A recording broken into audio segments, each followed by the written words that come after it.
All right, welcome back. We're going to have our session number 4 today. It's gender issues, and we have 2 presentations. One presentation from Grace Muinga, and another presentation from Kistri Carden. And this session is going to be on gender issues. Then therefore, Grace, the floor is yours. You can kick off. Thank you. And maybe perhaps one quick announcement. We won't be having a discussion after these 2 presentations, unlike the previous sessions, because we're going to have lunch after the 2 presentations. There would be, quick Q&A sessions, and we're going to have the discussion we were supposed to have now. We're going to have that after lunch. Thank you. Okay, so thank you very much. I'm very delighted to be here. I have a bit of a sore throat, so I'm going to take it slowly so that I don't go out of breath. My presentation is going to focus on some of the perspectives and implications related to gender and water. And we are also going to look at some of the evidence. I have to move this 2 times. Okay, there we go. Some of the evidence that have been taken at a national level to address the gender issues regarding water management issues. Now, before maybe we go on, just to put all this into perspective, I work with the Global Center on Adaptation, and our primary role is, of course, to mobilize financing, but on the programmatic side, we do provide technical assistance to multilateral development banks and national governments to support them in mainstreaming inclusive adaptation into their work or into their projects. So most of my work is going to focus on the national level. And so if any of you is interested to talk about more on the programmatic side, I'm happy to have that conversation later.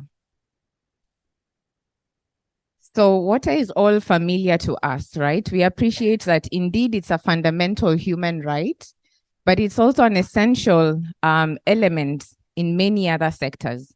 And the point I want to draw here is that the way we experience water as men and women, especially in the sub-Saharan Africa, in the rural sectors, is mainly shaped by the gender norms or gender roles that are existing in that community. So then we ask ourselves the question, what then is gender? And I want to define this using 4 key characteristics. And I know we are all familiar with the UN definition, but we're not going to use it here. We're going to look at how or what are the characteristics that relate to gender. And the first one is mainly to say that, is mainly to say that the roles and the responsibilities that the rural population has is shaped by the society. It is shaped by the institutions, and it is shaped by the laws and the policies that are existing in these countries. So what then happens as a result of that shaping, we cause a bit of imbalance within the communities. So for example, if the woman is expected to go and fetch water, it means that they spend majority of their time in terms of accessing water, and they get left behind whenever they come to doing productive activities to earn an income. So gender is not the only dimension that exposes men and women to vulnerabilities or privilege. We have other social dimensions, for example, age, we have sex, we have geographical status, marital status, and many other factors that expose us as men and women to vulnerabilities. And as I go through this presentation, we want to reflect in a society where it's a rural setup, and we're looking at the men and the women and how they experience water access and water use within this particular lens. And then the last but not least is that gender indeed is very dynamic. So it changes from context to context. And what this means is that the social dimensions that will expose a man or a woman to vulnerabilities here in Cape Town are not the same dimensions that would expose a man or a woman to vulnerabilities in Kenya. So then that means we have to always understand and seek to understand the context seek to understand the gender dimensions that have exposed these groups of people to vulnerability so that indeed our projects can be more effective, more efficient, and more sustainable. So quickly, just to move on to some of the perspectives, and I want to mention 4. I mentioned these 4 because, they're quite aligned to whatever conversations we've been having in the room.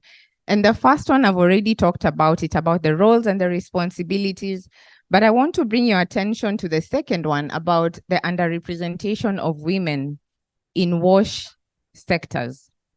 So UNICEF conducted a study in 2014, and one of their findings was that less than 17% of the labor force in developing countries was actually dominated by women. And what this means is that the needs of the women were underrepresented in the conversations that they were having.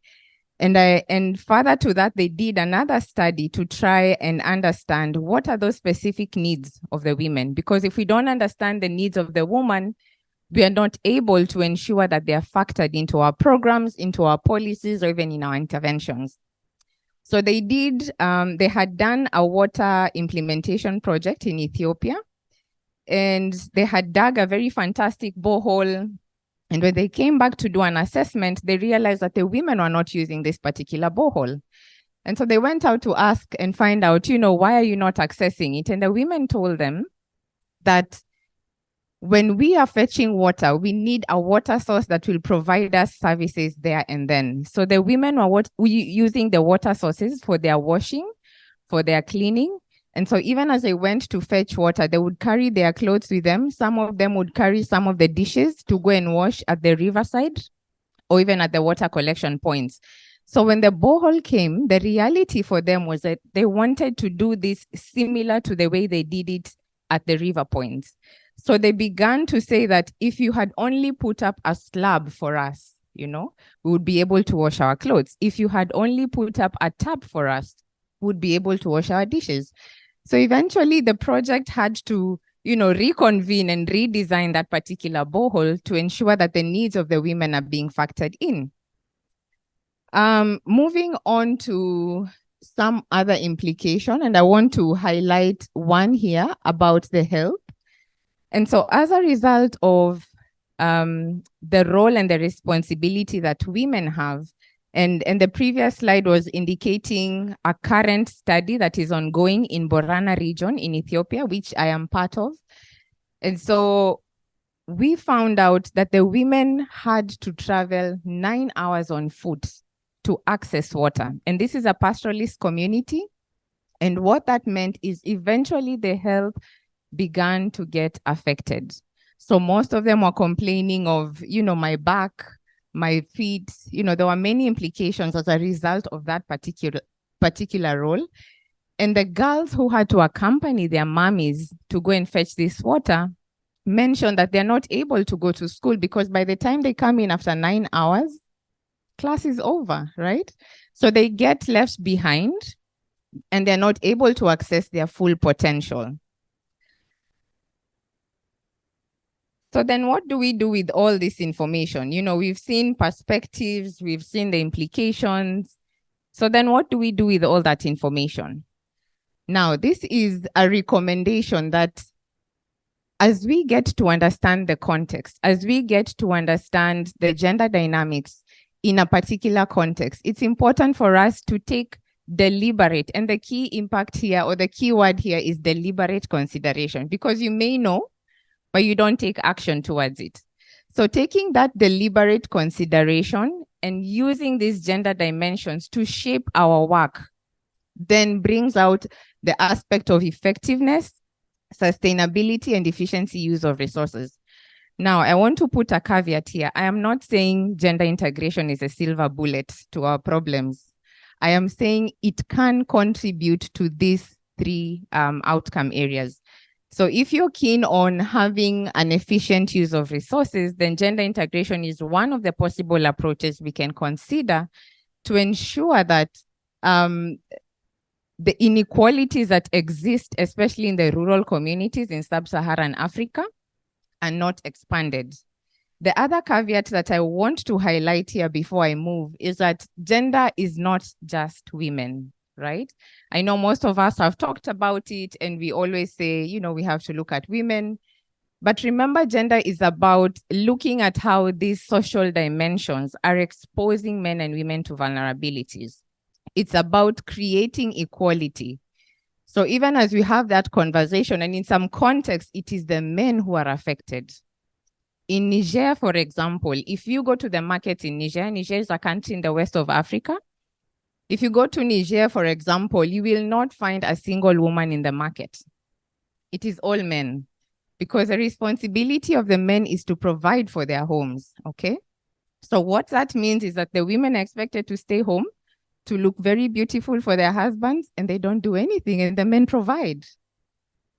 And so we cannot go there to Niger and say, you know, can we address gender issues from the lens of a woman? You cannot do that. So it's important for us to just understand who is affected and how do we sort that out. So I want us to look at a case study that was done in Kenya. And because most of my work has been done at a national level, I want to give 4 examples within Africa context where governments have been able to integrate gender, or in a simpler way, they've been able to take on specific approaches or policy measures to be able to address the inequality in their countries. So this particular work, I think, if I'm not mistaken, I think they've won an award in terms of how well they were able to address this issue. So this is a particular case study in Mathare slum. Mathare is an urban informal settlement. It is the second biggest in Nairobi after one that is called Kibera. And the population here is about 87%, and this is a half-half split. So 50% women, 50% men are represented by this population. Now, the challenge here, of course, among many other challenges, was that there was lack of access for safe and clean water, not just for the women, but also for the men. And there was a governance issue because, you know, the government was not able to provide proper services to this particular Mathare slum. So what happened eventually is that we had illegal water connections coming up, right? And we know how this works. If you have the money, then you get to access it. If you don't have the money, then boom, you get left behind. And so the reality for the women in these cases is that most of them had to sell their bodies to access water. It was bad. It was really bad, to the point that you would hear girls talk about it with so much emotion, and you realize that the way they access water, again, is shaped by different social dimensions. Now, the interesting thing about this particular action and what the government decided to do in the beginning was to come in and to disconnect all the illegal water connections, because the government focus was revenue, right? We were saying we are losing our money, we have to come in and we have to disconnect so that we can put up proper measures to ensure that we gain the money as the government, but forgetting that there are social issues that exist in this particular slum. So they came in, they disconnected the water, and unfortunately, it exposed the women to more and more vulnerabilities. So here you are, even the illegal water connections don't exist. So what happened eventually, there was an uproar and a feminist movement came up and they said, you know, we have to go back and understand what are the specific gender issues. So I want to highlight just 2 strategies. Here is the one strategy around understanding the context. And the government went back through partnerships by different local civil society organizations. They conducted a gender analysis to understand the specific gender dimensions and how women and girls had been exposed to this. And as a result of that conversation, they then ended up setting water committees that had women who represented the needs of the wider population. But they also used these committees to date to continuously build relationship and trust within Mathare slums so that they can continuously engage and support them. And then last but not least, because most of the women were unable to afford, they put up a subsidized rate. Mathare has the highest, I think the second highest pricing rate for water. Even the people in the urban do not pay the amount of water that they pay. So they were able to come in and to subsidize. And to date, if you look at the sanitation aspect, the water access in this particular slum, it's very commendable. There are proper pipings, simply because they took time to understand the context, they took time to involve the women and understand their issues, and so on and so forth. These are other 3 examples from Malawi, Uganda, and Ghana. I'll focus on the second one because it has a different strategy. So Uganda in 2011 and 2012, they had a minister of water called Maria. And she was very passionate about gender integration. And she wanted to understand how well do we interface with the women and how well do we engage them into water and sanitation sectors. So she went ahead in the 2 years, went ahead to lay a strategy that defined how women engagement would look like, because it's different for all countries. So she laid out a strategy that defined that women need to be in leadership positions in the government. And so eventually, as a result of that, and as a result of laying out the foundation of integrating women, the increase in water access in Uganda in 2 years was recorded at 10%. So we had more and more women accessing water. So just to summarize and to bring it closer home, and remember I mentioned that my presentation is mostly at the national level and highlighting those specific approaches that government have been able to take to address these social issues that I've mentioned.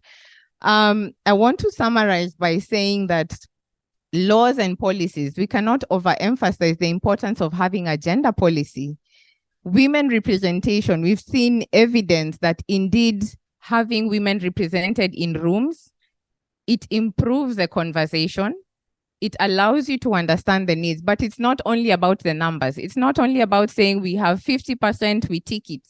It's about ensuring that we are providing for them in a manner that they're able to communicate and to participate actively. Strategies and gender data. Gender data is by far the most fundamental one. If we have this data, then we are able to inform and shape policies. Now, I want to just explain a little bit about gender data, and to say that gender data is not about the sex disaggregated data that we collect. Gender data is about, you remember the social dimensions I mentioned earlier? It's about understanding the roles, understanding the decision-making power, understanding how women participate and engage, and using that information to then shape your work in water-related programs. Last but not least, I want to leave you with these guiding principles, and just to get us thinking and reflecting on the pieces of work that we are doing in our multiple researches. And to say that if we want to better integrate gender, then understanding the context is important. Now, there's another area that comes into play, and some people say, but we don't have a budget to do a gender analysis. The beauty about it is that we can embed it for the economists in the room. We can embed it in other studies that we do. We have needs assessments that we do at the beginning. We can embed a gender lens to understand that. So we don't have to have a standalone gender analysis, but the important bit is to understand the context. Leveraging on local assets, and this is important. I think in the room we mentioned yesterday about information sharing and extension. And so one of the things that we have noticed over time is that women communicate through informal channels. So as you have your extension agents who provide the formal information through those defined pathways, women don't engage with that.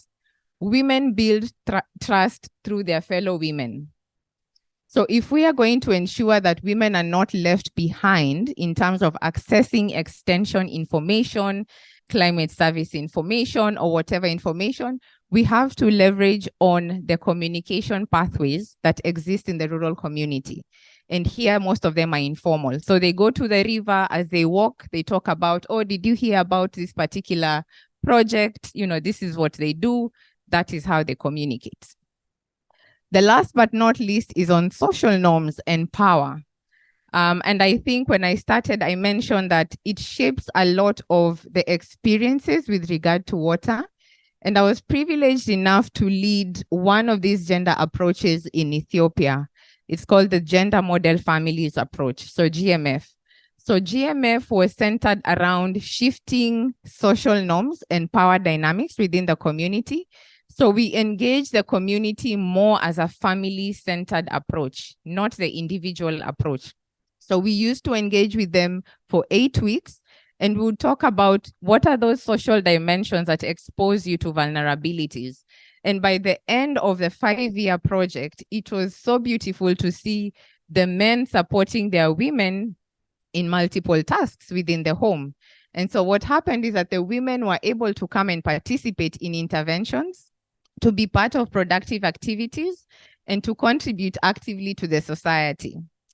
So I'll end my presentation there, but in case you have any comments, I do want to talk about it. I'm happy to do that. I will leave you with this image.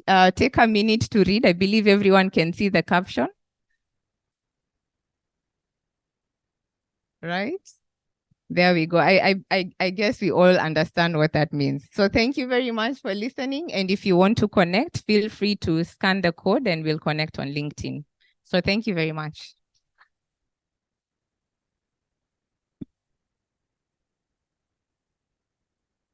Any question? Yeah. Thank you, Grace. Any question from the...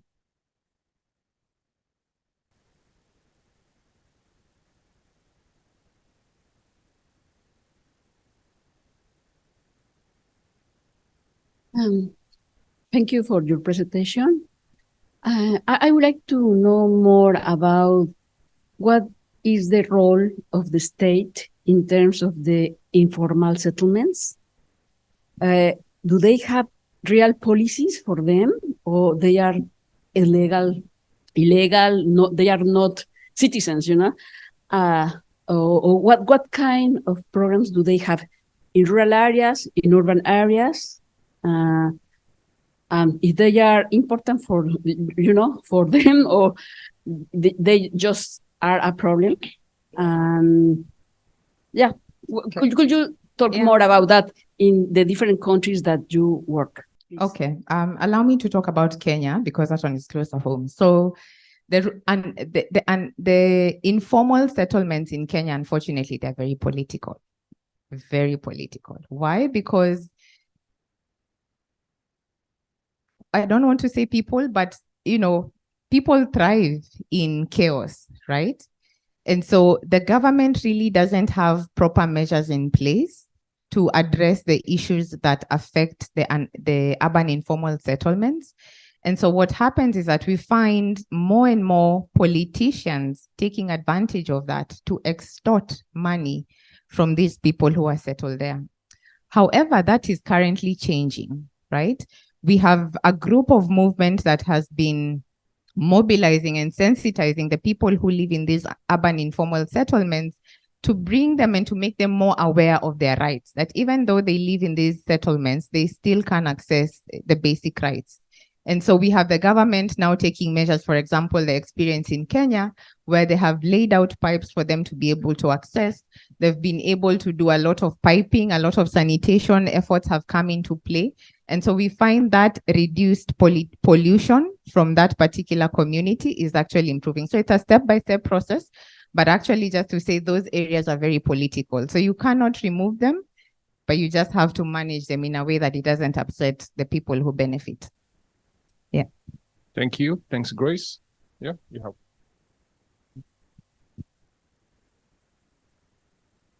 Thank you, Grace, for the talk.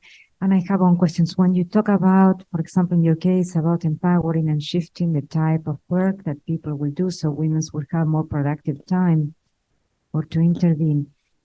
Now, going back a little bit more in general, how these type of projects work. For example, you spend there 5 years. What will happen after those 5 years when you move away? And then this is one part. And then how many of these projects are in different sites so a change can be past certain thresholds and change behaviors? Okay, yeah, thanks for the question. So the particular example I gave was part of a bigger project. So the main mandate of that project was to create a resilient community in terms of food security. Now, the aspect of shifting the norms was only a small component of it. So it was embedded in the activities that were primarily the main focus of that particular project. So what happened is that when we started the project, we had a whole year of preparation, and USA does this funding opportunities where these days you have a preparation phase for 1 year. And so we got to engage the community to redesign the conversation with them and to identify what are those specific norms that you would want us to shift from the men perspective, for the boys, for the girls, and for the women. It was very specific. So by the time we were coming to the 3rd year, most of these conversations were being run by the community themselves. So we had empowered them in a way that they don't need us to continue with the conversation. So they had smaller groups that they leveraged on, and you had to continuously influence the next family. That was a recommendation from that particular approach. So it was more systematic, and it ensured continuity of the progress. So after the 5 years, they continue to do it even now. They continue to engage. In fact, if you go to that community, they'll tell you, you know, this is what we do as a community, and we continue to do it in the schools, at the home, and also in the larger spaces. So it is a continuous process, but the important thing is to start with the community, empower them, ensure that they know how to carry on the message by themselves. And then by the time you leave after the 5 years, then it's something that carries on by itself. So I want to believe that it is still being sustained until now. I haven't been back there, but I believe it is being sustained. Yeah. Thank you. Sorry. Yeah. Okay, so one quick question about the case study, I think in Kenya. So you started saying that there was a problem of access, that people have to sell their body to get access to water, and then you finished saying that you got this system of prepaid token. So, but how? So it was that because it was a structure, how did you solve the affordability of access to water? Yeah. So, okay. So the reason why I showed that particular example is because I wanted to focus on the 2 strategies. However, there are many other profitable things that came out as a result of that. But in terms of solving the portability, the water points were placed in critical, or how do I say it, like central areas where communities were able to come in and access. So before that, the illegal piping connections that were there, they were very much hidden, and they were in areas where they're not well lit and they're not properly constructed, and people still had to go to access their water. But when the government came in with the prepaid tokens, they put them in places where it was visible. And so if anyone wanted to do any inconsistent things, it was visible to the community. So it was very accessible. I think in a population, maybe 100 households, there would be one at the center, and they would do another one and another one and another one. So it was very much accessible. The kind of drums that you have to use to carry were not very huge for the women, and I think that's also a factor. And so eventually accessibility increased as a result of that consideration. Yeah, so I think I've answered your question. Thank you. I hope so. So, thank you very much for this interesting overview. I know you focused on issues relating to water, and once you are talking about gender inequality, it certainly relates to the Sustainable Development Goals, isn't it? Is it goal 10 or 11, which 5, exactly. So 5, which relates to gender inequality. So I'm just kind of curious, if you have any information on this inequality in the African context, because we see a lot of data which shows this inequality when we talk about the European or American societies. I remember giving a lecture on gender inequality at our seminar series, but that was focused on European American societies. So I just would be curious to know if you have this kind of information for the African context, because if we want to eliminate gender inequality, then we must have information to see which direction we want to move, So while I accept the fact that you are focusing on water, I just want to know whether you have these inequality aspects in African context. Yeah, so there is information, and maybe once I sit, I can send you some of those resources to look at, but there is information and there's a lot of work being done to just try and understand the indexes, the gender indexes, and inform part of the work. So allow me to just share with you the resources after this session. Thank you. Thank you very much, Grace. If you don't mind, I would like to invite our next presenter to come and give her presentation. Thank you.